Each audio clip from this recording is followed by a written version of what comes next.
ಗಂಗಾವತಿ ವಿಧಾನಸಭಾ ಕ್ಷೇತ್ರದಲ್ಲಿ ಪಕ್ಷದ ಬೂತ್ ಮಟ್ಟದ ಪ್ರತಿನಿಧಿಗಳ ನೇಮಕಾತಿ ಪ್ರಕ್ರಿಯೆ ಕುರಿತಂತೆ ಕೆಪಿಸಿಸಿ ಪ್ರಧಾನ ಕಾರ್ಯದರ್ಶಿಗಳಾದ ಹಾಗೂ ಮಾಜಿ ವಿಧಾನ ಪರಿಷತ್ ಸದಸ್ಯರಾದ ಎಚ್ಆರ್ ಶ್ರೀನಾಥ್ ಅವರು ಮಂಗಳವಾರದಂದು ಹೋಟೆಲ್ ಸರ್ವೇಶ್ ಸಭಾಂಗಣದಲ್ಲಿ ಸುದ್ದಿಗೋಷ್ಠಿ ನಡೆಸಿ ಮಾತನಾಡಿದರು.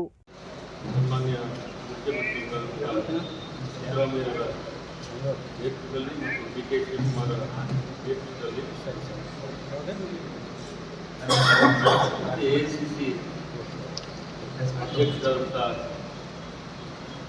ಮಲ್ಲಿಕಾರ್ಜುನ ಖರ್ಗೆ ಅವರ ನೇತೃತ್ವದಲ್ಲಿ ದೇಶಾದ್ಯಂತ ಕಾಂಗ್ರೆಸ್ ಪಕ್ಷ ಅನೇಕ ರಾಜ್ಯಗಳಲ್ಲಿ ಮತ್ತೆ ಮುಖಂಡರು ಹಿಡಿದಿರ್ತಕ್ಕಂಥದ್ದು ಕೇರಳ ಅನೇಕ ತಮಿಳುನಾಡಾಗಲಿ ಅವರ ನೇತೃತ್ವದಲ್ಲಿ ಇವತ್ತು ಕಾಂಗ್ರೆಸ್ ಪಕ್ಷ ಬಲಿಷ್ಠವಾಗ್ತಾ ಇದೆ.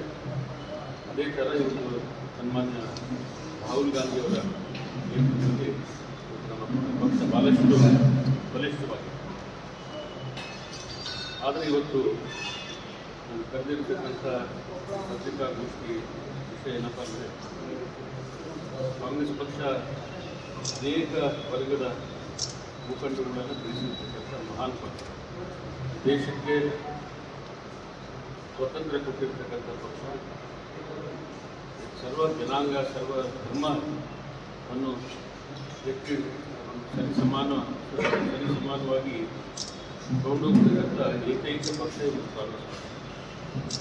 ಇಂಥ ಒಂದು ಪಕ್ಷದಲ್ಲಿ ನಾವು ಸತತವಾಗಿ ನಮ್ಮ ಕುಟುಂಬದ ನಮ್ಮ ತಂದೆಯವರ ಶ್ರೀರಾಮ್ನವರು 5 ಸಾರಿ MP ಆದರು, ಜಿಲ್ಲಾ ಕಾಂಗ್ರೆಸ್ ಅಧ್ಯಕ್ಷರಾಗಿದ್ದರು.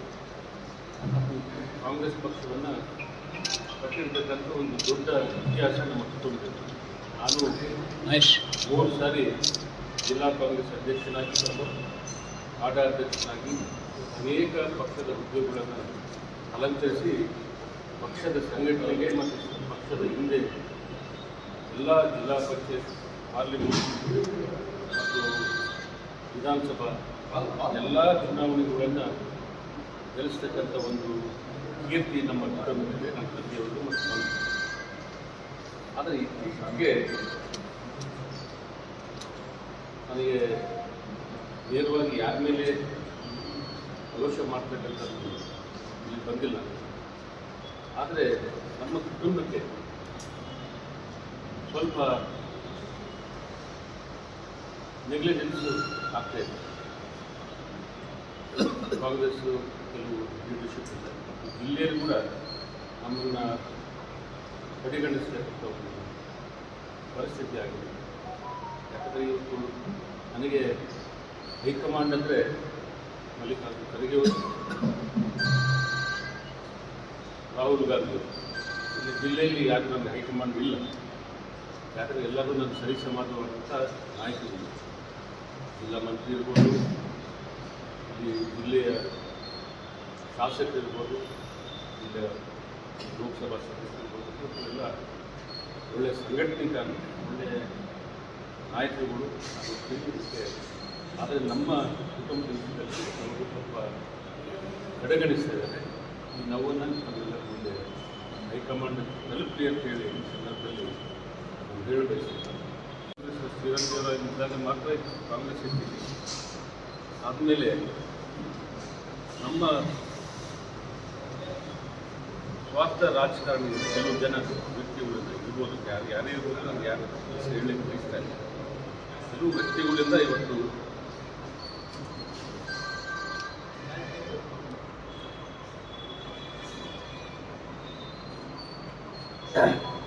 ಕೆಲವು ಜಾತಿ ರಾಜಕಾರಣಗಳಿಂದ, ಕೆಲವು ಸ್ವಾರ್ಥ ರಾಜಕಾರಣಿಗಳಿಂದ ಇವತ್ತು ನಾವು ನಮ್ಮ ಪಕ್ಷ ಹಿಂದೇಟ್ ಆಗಿದೆ. ನಮ್ಮ ಕಾರ್ಯಕರ್ತರು ಭಾಳಷ್ಟು ನೋವನ್ನು ಅನುಭವಿಸ್ತಾರೆ. ಈಗ 3 ವರ್ಷ ಆಯಿತು ನನ್ನ ಜೊತೆ ಇರ್ತಕ್ಕಂಥ ಕಾಂಗ್ರೆಸ್ ಅನೇಕ ಮುಖಂಡರುಗಳು ಎಲ್ಲ ಜಾತಿ ವರ್ಗದವರು ಇದ್ದಾರೆ. ಯಾರು ಯಾಕಂದರೆ ನನ್ನ ಸ್ವಂತ ಜಾತಿ ನನ್ನ ಇದರಲ್ಲಿ ಇಲ್ಲ, ಇಲ್ಲಿ ಭಾಳ ಕಡಿಮೆ ಜನಸಂಖ್ಯೆ. ಆದರೆ ನನಗೆ ಎಲ್ಲ ಜಾತಿ ವರ್ಗದವರು ಒಂದು ವಿಶ್ವಾಸವನ್ನು ತುಂಬುವಂಥ ಕೆಲಸ ಅವ್ರು ಮಾಡಿದ್ದಾರೆ ಅಂದಮೇಲೆ ವಿಶ್ವಾಸವನ್ನು ಇಟ್ಟಿದ್ದಾರೆ. ಅಲ್ಪಸಂಖ್ಯಾತ ಇರ್ಬೋದು, ಮೇಲ್ವರ್ಗದ ಜಾತಿ ವರ್ಗದವರು ಇರ್ಬೋದು, ದಲಿತರಿರ್ಬೋದು, ಎಲ್ಲ ಮಹಿಳೆಯರಿರ್ಬೋದು, ಎಲ್ಲರೂ ಏನಪ್ಪ ನನ್ನ ಮೇಲೆ ಭಾಳಷ್ಟು ವಿಶ್ವಾಸ ಇದೆ. ಆದರೆ ಈ 3 ವರ್ಷದಿಂದ ಸಿದ್ದರಾಮಯ್ಯ ಸರ್ಕಾರ ಭಾಳಷ್ಟು ಒಳ್ಳೆಯ ಕಾರ್ಯಕ್ರಮಗಳು ಕೊಟ್ಟಿದೆ ಜನಪರವಾಗಿ. 5 ಸ್ಕೀಮ್ ಗ್ಯಾರಂಟಿಗಳಲ್ಲಿ ಒಂದು ಐತಿಹಾಸಿಕ ಕಾರ್ಯಕ್ರಮ ಸನ್ಮಾನ್ಯ ಸಿದ್ದರಾಮಯ್ಯ ಅವರು ಮಾಡಿದ್ದು. ಅವ್ರನ್ನ ಈ ಸಂದರ್ಭದಲ್ಲಿ ನಾನು ಅಭಿನಂದನೆ ಕೂಡ ಸಲ್ಲಿಸ್ತೇನೆ. ಆದರೆ ಇತ್ತೀಚೆಗೆ ನಮ್ಮ ಗಂಗಾವತಿ ಕಾರ್ಯಕರ್ತರು ಮತ್ತು ಇಲ್ಲಿರ್ತಕ್ಕಂಥ ಹಳ್ಳಿ ಕಾರ್ಯಕರ್ತರು ಭಾಳಷ್ಟು ನೆಗ್ಲೆಕ್ಟ್ ಆಗ್ತಾಯಿದೆ. ಜಿಲ್ಲಾ ಮಂತ್ರಿಗಳಿರ್ಬೋದು, ಲೋಕಸಭಾ ಸದಸ್ಯರಿರ್ಬೋದು, ಗಂಗಾವತಿ ವಿಷಯ ಬಂದಾಗ ಯಾರು ಇಲ್ಲಿ ಮುಖಂಡರುಗಳಲ್ಲಿ ಯಾರು ಇದ್ದಾರೆ, ಇಲ್ಲಿ ಯಾರು ಪ್ರಮುಖರಿದ್ದಾರೆ, ಯಾರು ಮೂಲ ಕಾಂಗ್ರೆಸ್ ಇದ್ದಾರೆ, ಯಾರು ಪಕ್ಷವನ್ನು ಕೆಲಸವನ್ನು ಮಾಡ್ತಾ ಇದ್ದಾರೆ, ಇದ್ರ ಬಗ್ಗೆ ಯಾರು ಚಿಂತನೆ ಮಾಡ್ತಾರೆ. ಏಕಾಏಕಿ ನಿನ್ನೆ ಒಂದು ಪೇಪರಲ್ಲಿ ನೋಡಿದ್ರೆ ರಾಜಶೇಖರ್ ಇಟ್ನಾಳವರು ಹೇಳಿ ಅದನ್ನು ನೇಮಕ ಮಾಡಿದರೆ ಸ್ವಾಗತ ಮಾಡ್ತೇನೆ. ಏನು ನಾವು ಇವತ್ತು ಪಕ್ಷ ಸಂಘಟನೆ ಅಂದರೆ ಎಲ್ಲರಿಗೂ ಅಧಿಕಾರ ಅಂದರೆ ಅವರು ನಮ್ಮ ಸ್ಥಳೀಯ ಸಂಸದರು ಅವರು ಹಕ್ಕಿದೆ ಗಂಗಾವತಿಯಲ್ಲಿ. ಆದರೆ ಇದು ಇನ್ನೊಂದು ಗುಂಪು ಆಗಬಾರ್ದು. ಎಲ್ಲರೂ ತಗೊಂಡೋಗ್ತಕ್ಕಂಥ ಕೆಲಸ ರಾಷ್ಟ್ರೀಯ ಇಟ್ನಾಳು ಮಾಡಬೇಕು. ಮತ್ತು ಮುಂದೆ ಇಲ್ಲಿ ಯಾರನ್ನ ನೇಮಕ ಮಾಡಲಿಕ್ಕೆ ನಾಮಿನೇಟ್ಗಳು ಆಗಲಿ, ಇಲ್ಲಿ ಬ್ಲಾಕ್ ಅಧ್ಯಕ್ಷರು ಆಗಿರ್ತಕ್ಕಂಥ ಬ್ಲಾಕ್ ಅಧ್ಯಕ್ಷರು ಅದೇ ನಾವು ಹುಡುಗನ ಮೇಲೆ ನನಗೆ ಯಾವುದೂ ದ್ವೇಷ ಇಲ್ಲ. ನಮ್ಮ ಹುಡುಗನೇ ನಂದಾಪುರ. ಆದರೆ ನಾವು ಕೊಟ್ಟಿರ್ತಕ್ಕಂಥ ಹೆಸರು ನಾವು ಮಲ್ಲಿಕಾರ್ಜುನ ಅಯೂಬ್ ಖಾನ್. ಅಯೂಬ್ ಖಾನ್ ಯಾಕಂದರೆ ಇಲ್ಲಿ ಸ್ಥಳೀಯವಾಗಿ ನಮಗೆ ಅಲ್ಪಸಂಖ್ಯಾತರು ಜನಸಂಖ್ಯೆ ಜಾಸ್ತಿ ಇದೆ. ಅದಕ್ಕೆ ಅಲ್ಪಸಂಖ್ಯಾತರು ಬ್ಲಾಕ್ ಅಧ್ಯಕ್ಷರಾದರೆ ಪಕ್ಷಕ್ಕೆ ಅನುಕೂಲ ಆಗ್ತದೆ, ಸಂಘಟನೆ ಆಗ್ತದೆ ಅಂತ ಹೇಳಿ. ಆದರೆ ಅಲ್ಲಿ ನಮಗೇನು ದಲಿತರು ಮಾಡಬಾರ್ದು ಅಂತ ಏನು ದಲಿತರೇ ನಮ್ಮ ACC ಅಧ್ಯಕ್ಷರಿದ್ದಾರೆ. ಅದು ಭಾಳ ಹೆಮ್ಮೆಯಿಂದ ಹೇಳ್ಬಿಡ್ತೀವಿ. ಇವತ್ತು ಛಲವಾದಿ ಸಮಾಜದವರು ನಮ್ಮ ACC ಅಧ್ಯಕ್ಷರಾಗಿದ್ದರೆ ರಾಜ್ಯದ ಹೋಮ್ ಮಿನಿಸ್ಟರ್ ಛಲವಾದಿ ಸಮಾಜ ಅವರು ನಮ್ಮ ಆತ್ಮೀಯ, ನಮ್ಮ ಮನಿತರಿಗೆ ಸದಸ್ಯರಿದ್ದಾರೆ. ಪರಮೇಶ್ವರ್ ಅವರು ಮಲ್ಲಿಕಾರ್ಜುನ ಅವ್ರನ್ನ ಇವತ್ತು. ಆದರೆ ಇವತ್ತು ನಮಗೇನು ನನ್ನ ಗಮನಕ್ಕೆ ತರಲಾಗ್ತದೆ, ಇವತ್ತು ಏಕಾಏಕಿ ಯಾವ ಆಧಾರದ ಮೇಲೆ ಬ್ಲಾಕ್ ಅಧ್ಯಕ್ಷರು ಬದಲಾವಣೆ ಮಾಡಿ ನೇಮಕ ಮಾಡಿದ್ದಾರೆ. ಅದಕ್ಕೆ ನನಗೆ ಅಸಮಾಧಾನ ಇದೆ. ನಾನು ಇದಕ್ಕೆ ಯಾವುದೇ ರೀತಿಯಲ್ಲಿ ನಾನು ಬೇಕಾದರೆ ಬೇರೆ ಹುದ್ದೆಗಳನ್ನು ಕೊಡಲಿ ಅವರು.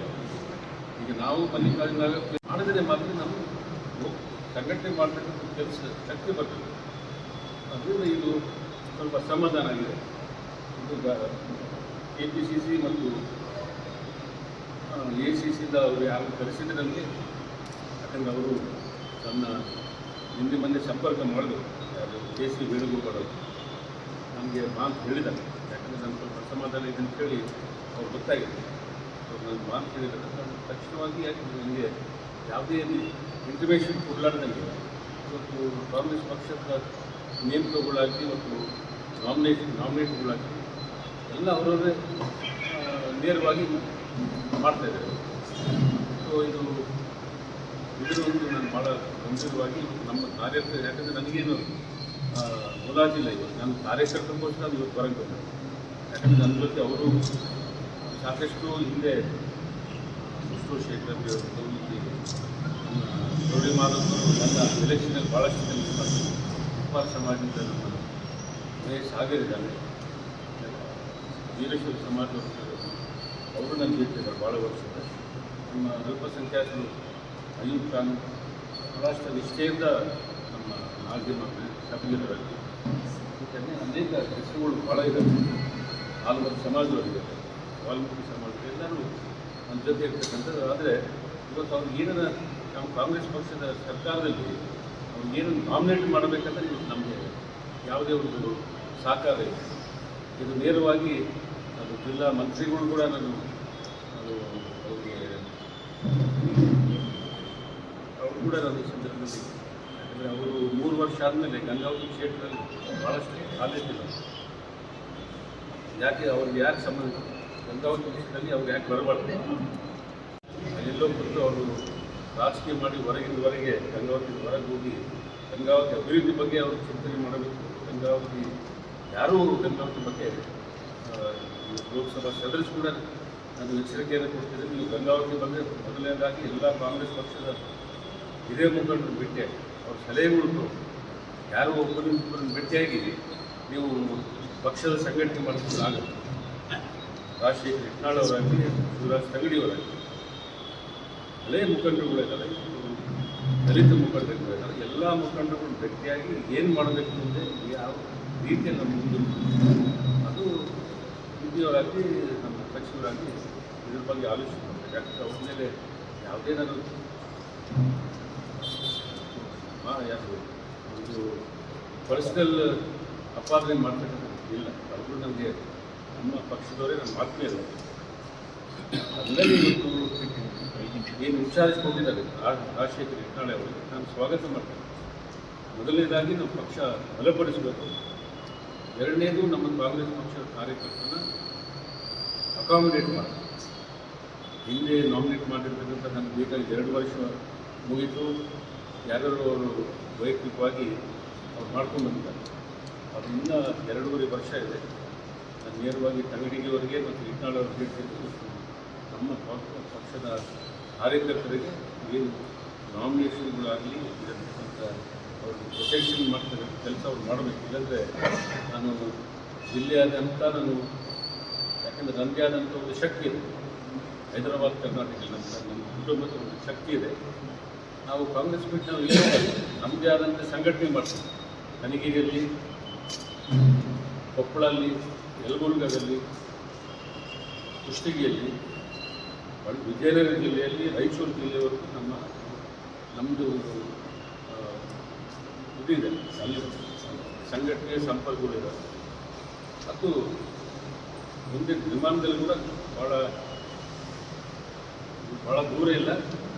ಹೈದರಾಬಾದ್ ಕರ್ನಾಟಕದ ಎಲ್ಲ ನೊಂದ ಮುಖಂಡರುಗಳು ಕಾರ್ಯಕರ್ತರನ್ನ ಸಭೆ ನನ್ನ ಗಂಗಾವತಿಯಲ್ಲಿ ಇಲ್ಲಂದ್ರೆ ಕನಗಿರಿ ಇದನ್ನು ಕೊಪ್ಪಳಲ್ಲಿ ಮಾಡಬೇಕೆಂದು ನಿರ್ಣಯ ಮಾಡಿದೆ. ಯಾಕಂದರೆ ಇದು ನನ್ನಂಥವರು ಇಡೀ ಹೈದರಾಬಾದ್ ಕರ್ನಾಟಕದಲ್ಲಿ ಭಾಳಷ್ಟು ಜನ ಇದೆ. ಅಲ್ಪಸಂಖ್ಯಾತ ಇರ್ಬೋದು, ಹಿಂದುಳಿದ ವರ್ಗ ನಾಯಕರುಗಳಿರ್ಬೋದು, ಕಬ್ಬೇರ್ ಸಮಾಜದವರು ಭಾಳ ಮಂದಿ ನಾಯಕರುಗಳಿದ್ದಾರೆ.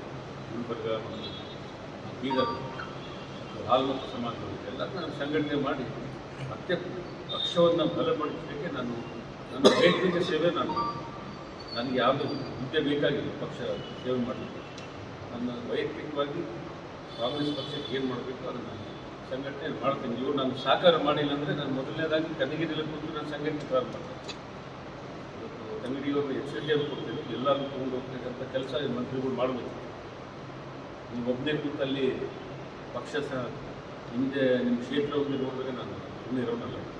2.5-3 ವರ್ಷ ಮುಗಿತೀನಿ. 2.5 ವರ್ಷ ನೀವು ಹಿಂಗೆ ಬಿಟ್ಕೊಂಡು ಹೋದರೆ ನೀವು ಎಷ್ಟು ಗ್ಯಾರಂಟಿಗಳು ಮಾಡಿದ್ರೇನು ಏನೇ ಮಾಡಬೇಕು ಕಾರ್ಯಕರ್ತರು ಮನಸ್ಸುಗಳು ನೋವು ಮಾಡಿದ್ರೆ ನೀವು ಖಂಡಿತವಾಗಿ ನಾವು ಭಾಳಷ್ಟು ಹಿಂದಿಬೇಕು.